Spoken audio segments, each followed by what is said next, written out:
রাজ্যে ২৬শে বিধানসভা ভোট, ঠিক তার আগেই তৃণমূলে বিরাট ফাটল। ইস্তফা দিলেন তৃণমূলের সাংসদ কল্যাণ বন্দ্যোপাধ্যায়। মমতার রাজনৈতিক জীবনে দীর্ঘদিনের সঙ্গী ছিলেন কল্যাণ বন্দ্যোপাধ্যায়, তাকেই কিনা এবার ইস্তফা দিতে হলো।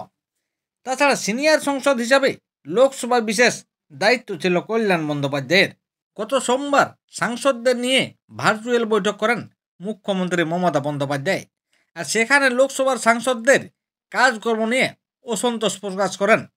আর এরই মাঝে মহুয়া কল্যাণের টান পোড়ানোর কোথাও উঠে আসে এবং কল্যাণ ব্যানার্জিকেই দোষারোপ করেন তৃণমূল সুপ্রিমো মমতা বন্দ্যোপাধ্যায়। এরপরেই লোকসভার চিফ হুইপের পদ থেকে ইস্তফা দেওয়ার সিদ্ধান্ত নেন তৃণমূল সাংসদ কল্যাণ বন্দ্যোপাধ্যায় এবং ঠিক তারপরেই চিফ হুইপের পদ থেকে ইস্তফা দেওয়ার জন্য মমতা বন্দ্যোপাধ্যায়কে চিঠি পাঠায়। অবশেষে গত মঙ্গলবার তা গ্রহণ করলেন মমতা বন্দ্যোপাধ্যায়।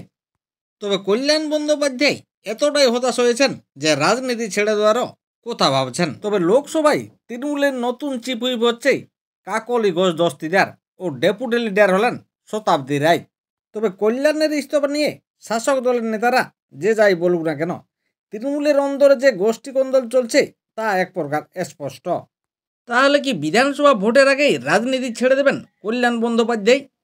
এ নিয়ে রাজনৈতিক মহলে জোর চর্চা শুরু হয়ে গেছে, যদিও কল্যাণ বন্দ্যোপাধ্যায় এ বিষয়ে এখনও স্পষ্ট কিছু বলেনি।